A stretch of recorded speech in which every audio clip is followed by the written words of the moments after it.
नमस्कार, बहुत बहुत स्वागत है आपका न्यूज 21 में और मैं हूं आपके साथ खुशबू सिंह। तो बुलेटिन की शुरुआत करेंगे सबसे पहले नीम का थाना से। जिला मुख्यालय सरकारी कपिल अस्पतालों में मंगलवार को मौसमी बीमारी व मौसमी बदलाव को देखते हुए जिला मुख्यालय पर बड़े सरकारी अस्पताल में 3 दिवसीय मॉक ड्रिल का शुभारंभ किया गया।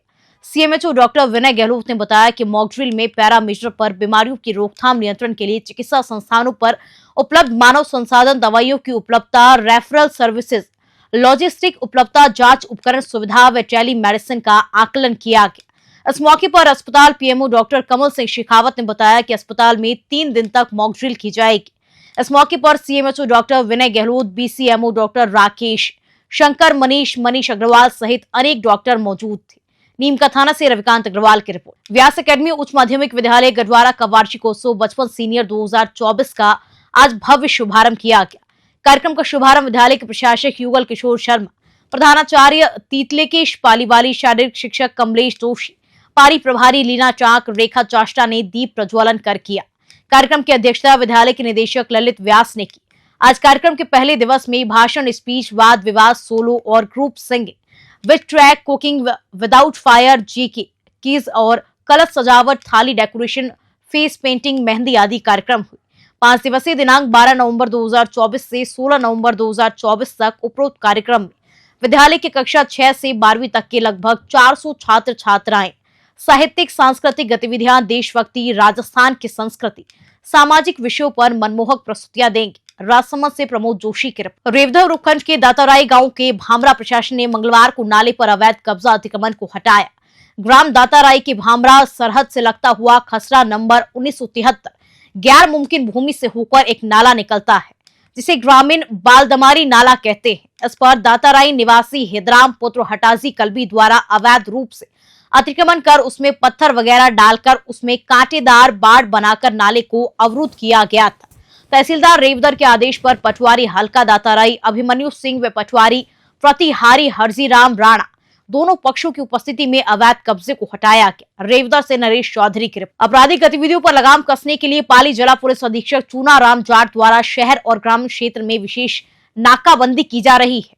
शहर क्षेत्र में A+ नाकाबंदी की गई, जहां 3 थाना पुलिस द्वारा हथियारबंद जवानों के साथ नाकाबंदी की गई, जिसमें थाना अधिकारी भी संदिग्ध वाहनों की जांच करते हुए नजर आए। इसके साथ राज्य के बाहर से आने वाले वाहनों की सघन जांच की जाएगी। शहरी नाकाबंदी के बाद ग्रामीण क्षेत्र में भी नाकाबंदी की गई। नाकाबंदी कर रहे थाना प्रभारी किशोर सिंह भाटी ने बताया कि आपराधिक गतिविधियों की लगाम करने के लिए उच्च अधिकारियों के दिशा निर्देश पर नाकाबंदी की गई है, जिसमें वाहनों को रोककर उनके वाहनों की तलाशी ली जा रही है। पाली से हसपाल सिंह की रिपोर्ट। नीम का थाना नगर परिषद के बाहर चल रहा सफाई कर्मचारियों को धरना आखिरकार जिला प्रशासन की समझाइश के बाद समाप्त हो गया और कर्मचारियों ने हड़ताल खत्म कर काम पर लौट गए हैं। देर शाम जिला कलेक्टर शारदा मेहरा ने वाल्मीकि समाज के एक प्रतिनिधि मंडल को बुलाकर अतिरिक्त पुलिस अधीक्षक गिरधारी लाल शर्मा, उप सभापति महेश मेतोगिया, पूर्व पालिका अध्यक्ष त्रिलोक चंद दीवान व अन्य के अधिकारियों की मौजूदगी में उनसे वार्ता की। कई देर चली वार्ता के बाद जिला प्रशासन और प्रतिनिधि मंडल के बीच मांगों को लेकर सहमति बनी थी। उसके बाद प्रतिनिधि मंडल ने हड़ताल खत्म करने का निर्णय लिया था। आज धरने पर बैठे सफाई कर्मचारी को नगर परिषद के आयुक्त मामराज जाखंड, उप सभापति महेश मेगोतिया, पूर्व पालिका अध्यक्ष त्रिलोक चंद दीवान, भाजपा नेता JP लोढ़ा ने धरने पर पहुंचकर मिठाई खिलाकर धरना समाप्त करवाया।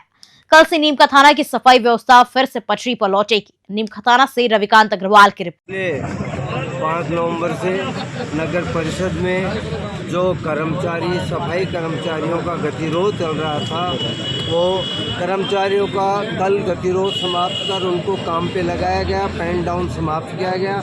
उसी कड़ी में आज कल से ही जो चालू थी, आज सभी सफाई कर्मचारियों से वार्ता कर और उनको संतुष्ट कर और उनकी जो भी मांगें थी उनका आश्वासन देकर और उनको इस परिवार की हम भूमिका नगर के प्रति जो हमारा दायित्व है वो बताते हुए और उनको संतुष्ट किया गया और उन्होंने सहर्ष हमारा सम्मान किया और यही कहा कि हम नगर की व्यवस्थाओं को संभालेंगे और आज से हम धरना समाप्त करते हैं। अभी दोपहर बाद से वो कार्य उनके द्वारा स्थायी कर्मचारी हो चाहे ठेके के कर्मचारी हो, उन सब के द्वारा काम प्रारंभ कर दिया जाएगा। और हमारे द्वारा आश्वासन दिलाया गया है कि जो भी आपके अनुभव प्रमाण पत्र हैं उनको अतिशीघ्र जारी कर दिया जाएगा। साथ ही आपके अन्य किसी भी प्रकार की कोई मांग होगी, किसी भी प्रकार का आपका काम होगा, वो किया जाएगा। माननीय कलेक्टर महोदय ने भी पूर्ण आश्वासन दिया है कि कहीं भी सफाई कर्मियों के हितों पे किसी भी प्रकार का कुठाराघात नहीं होगा, उनके साथ किसी भी प्रकार का अनजस्टिस नहीं होगा, किसी भी प्रकार की कानूनी कार्रवाई मेरे को पूछने के बाद होगी, ऐसा आश्वासन उन्होंने दिलाया है। और हम भविष्य में निश्चित रूप से इन दोनों को बैठाकर इनका सामंजस्य बनाकर और इसको यहीं पे समाप्त करने का प्रयास करेंगे। धन्यवाद। जय हिंद। देखो, हमारी कलेक्टर साहब से बात होगी, कोई दिक्कत नहीं आएगी हमारे कर्मचारियों के ऊपर, और हम कल समझौता कर लिया है। कल से हम ड्यूटी पे आ रहे हैं, कोई दिक्कत नहीं है। किन मांगों को लेकर समझौता हुआ है आपका? हमारी इन मांगों के लेके होगा, हमारा अनुभव बढ़ेगा सबका, ऑफलाइन ऑनलाइन जो भी है सभी कर्मचारियों का भला होगा, और हमारे जो भी कर्मचारियों के ऊपर कोई आपत्ति नहीं आएगी।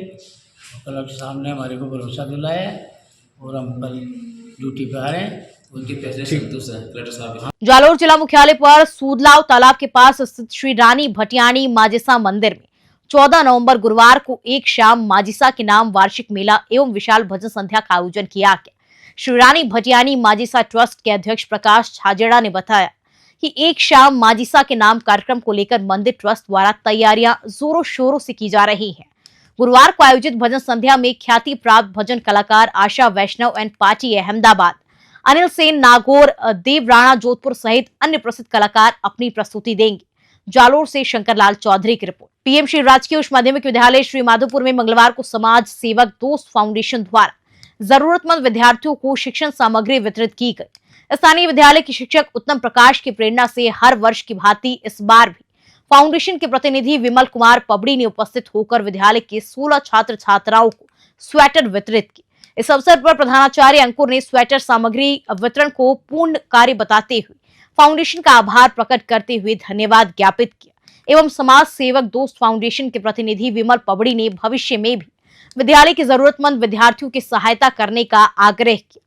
इस पर विमल मीला ने फाउंडेशन के माध्यम से हर संभव मदद करवाने का विश्वास दिलाया। स्वेटर सामग्री वितरण के दौरान पूरणमल धोबी, मुन्ना लाल जी मीना, भगवान सहाय सैनी, मीरा खर, रघुवीर सिंह, बाबूलाल यादव, हंसराज वर्मा आदि उपस्थित रहे। श्री माधोपुर से रविकांत अग्रवाल की रिपोर्ट। गढ़साना पंचायत समिति की ग्राम पंचायत 3-4 RSM देसली के ग्रामीणों द्वारा उपखंड अधिकारी से मुलाकात की और उपखंड अधिकारी के मार्फत अनूपगढ़ जिला कलेक्टर को ज्ञापन सौंपा। ग्रामीणों ने बताया कि ग्राम पंचायत 3/4 RSM देशली में पक्के खातों का शुद्धिकरण में मनरेगा के तहत किए गए कार्य में भारी भ्रष्टाचार किया जा रहा है और कहा कि इसी प्रकार ग्रवेल सड़क में भ्रष्टाचार किया जा रहा है और पूरी सामग्री नहीं लगाई जा रही है और फर्जीवाड़ा किया जा रहा है। उसकी तुरंत प्रभाव से कार्यवाही करे तथा कमेटी गठित कर एक कार्य की जांच की जाए तो करोड़ों रुपए का भ्रष्टाचार उजागर हो सकता है। इसके साथ ही प्रधानमंत्री आवास योजना महत्वपूर्ण योजना है। इस योजना के तहत प्रत्येक व्यक्ति को लाभ मिलना चाहिए। सरपंच द्वारा अपनी चहेतों को प्रधानमंत्री आवास योजना का लाभ दिलवाया जा रहा है तथा पुराने मकान पर आवास योजना का बोर्ड लगाकर पैसे उठाए जा रहे हैं। ग्राम पंचायत के जो पात्र व्यक्ति हैं उन्हें प्रधानमंत्री आवास योजना से वंचित किया जा रहा है। अगर वंचित परिवारों को सरकार से मिलने वाली योजना नहीं दी जाती है तो घड़साना पंचायत समिति परिसर के समक्ष आगामी 15 दिन के बाद अनिश्चितकालीन धरना प्रदर्शन किया जाएगा। उपखंड अधिकारी ने ग्रामीणों को आश्वासन दिया कि इस प्रकरणों की जल्द से जल्द जांच की जाएगी और अगर किसी भी प्रकार की कमी पाई गई तो तुरंत प्रभाव से एक्शन लिया जाएगा। घड़साना से निशांत सतराना की खास रिपोर्ट। सर, क्या नाम है आपका? मेरा नाम मंजू सिंह है, ग्राम पंचायत 3/4 RSM देसली। तो क्या किस मामले को लेकर आज आपने कलेक्टर उपखंड अधिकारी को ज्ञापन सौंपा है?